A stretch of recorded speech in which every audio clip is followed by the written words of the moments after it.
मेरे चैनल पर आप सभी का स्वागत है। मैं प्रभु सर आप सभी की सेवा में उपस्थित हो गया हूं।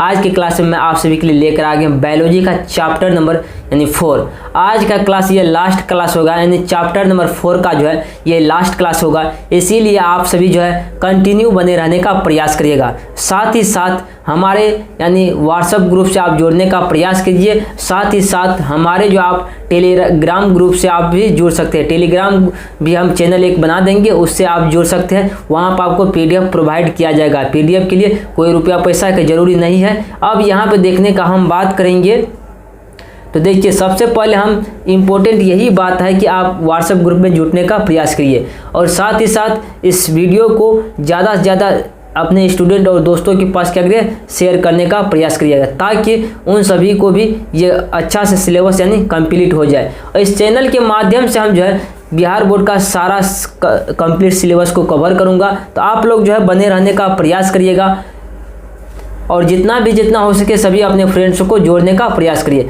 आप यहाँ देखिए, हमने कुछ इससे पहले के क्लास में जहाँ से छोड़े थे वहीं से स्टार्ट करेंगे। सबसे पहले यहाँ हम देखेंगे जहाँ से छोड़े थे, यहाँ तक हो चुका था। अब यहाँ पे देखिए थोड़ा तो इनको हम फिर से रिपीट करेंगे और यहाँ से स्टार्ट करेंगे आज के क्लास को। यहाँ से क्या करेंगे, हम रिपीट करेंगे। सबसे पहले हम आपको कुछ बात बताते थे, कभी भी हिम्मत नहीं हारना चाहिए। किसी भी व्यक्ति को कभी भी हिम्मत नहीं हारना चाहिए। जो व्यक्ति हमेशा हिम्मत से हारते यानी मेहनत से हारते, बाद में वो पछताते। इसीलिए अभी आप लोगों का मेहनत करने का समय है, इसीलिए मेहनत कीजिए, पढ़ाई पे मेहनत कीजिए, आलतू फालतू चीज़ों पर ध्यान देने छोड़िए और केवल मेहनत करिए, अपने मेहनत करने का प्रयास कीजिए। अब यहाँ पर हम देखेंगे कि नेफ्रॉन का पहला नंबर क्वेश्चन स्टार्ट हो जाता है कि नेफ्रॉन का कारण सचित्र वर्णन करने के लिए कारण ये नेफ्रॉन का यहाँ चित्र बगल में बना हुआ है, जो कि एक महत्वपूर्ण तरीका है।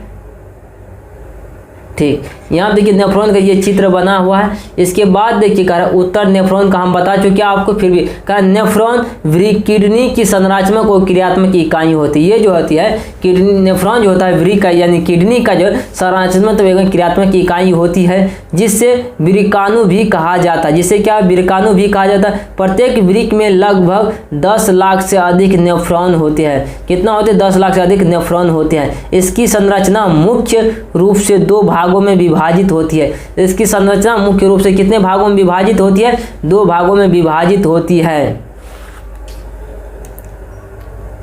अब यहां पे देखने का प्रयास करिएगा, बोमैन संपुट का बात हम करेंगे। यहां देखिए बोमैन संपुट,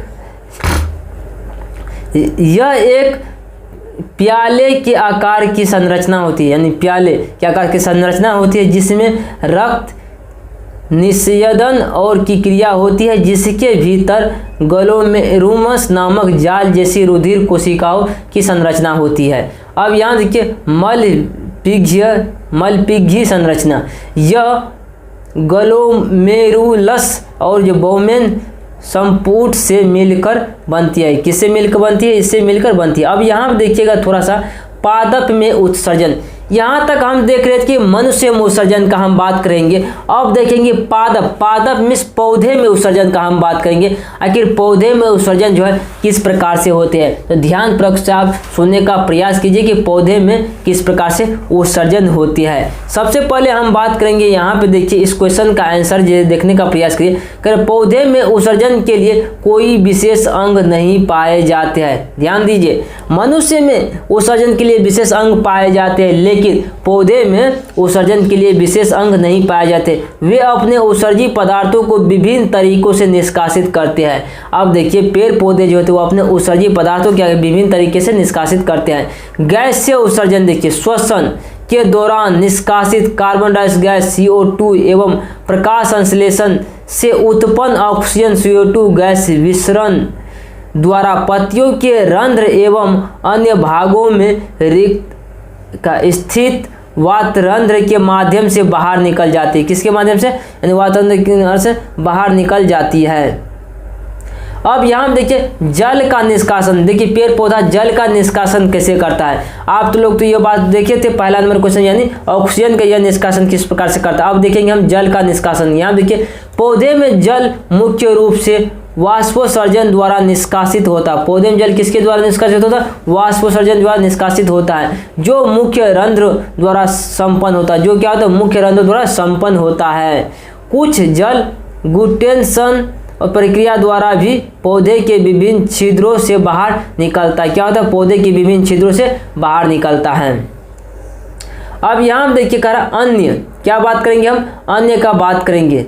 यहाँ देखिए अन्य उत्सर्जी पदार्थों का निष्कासन, कह रहा अन्य उत्सर्जी पदार्थों का निष्कासन कैसे होता है? पौधे अपने कुछ उत्सर्जी पदार्थों को पत्तियों एवं छाल में संचित करते हैं, यानी पत्तियों एवं छाल में संचित करते हैं, और पत्तियाँ के क्या झरने और छाल के पिलघाव से ये उत्सर्जी पदार्थ बाहर निकल जाते हैं। कुछ उत्सर्जी पदार्थ कोशिकाओं की रिक्तिकाओं में जमा रहते हैं, जैसे टैनिन वृक्षों की छाल में पाया जाता है। रेजिन गोंद पुराने जाइलम में संचित रहता है। क्या होता है? पुराने जाइलम में संचित रहता है। इस प्रकार हमने देखे कि पौधे में किस प्रकार से यानी उत्सर्जन होता है। ये देखिए गोंद और कोई चीज़ से पौधा से देखते हैं ना, कभी का लस्सा टाइप का यानी पानी टाइप का बाहर निकलते थे, वही सब उत्सर्जी पदार्थ है, यानी पौधे का वही उत्सर्जी पदार्थ है। पौधे जो होता है ऑक्सीजन छोड़ते हैं, वह भी उत्सर्जी पदार्थ है पौधे के लिए। पौधे जो है यानी जल का जो निष्कासन करते हैं, वह भी उत्सर्जी पदार्थ है उनके लिए। इन सभी माध्यमों से अपना जो पौधे भी मनुष्य की तरह अपने अपने अलग नेचर अलग अलग होते हैं, सबका उत्सर्जी अंगों पदार्थ को बाहर निकालने के लिए। इसीलिए आज के क्लास में कैसा इतना ही रहने देते हम। आपको कैसा लगा जरूर कमेंट बॉक्स में बताने का प्रयास करिएगा, साथ ही साथ हमारे व्हाट्सएप ग्रुप में जुड़ने का जरूर से जरूर प्रयास करिएगा। तो मिलते हैं अगले क्लास में। आज के लिए जय हिंद जय भारत।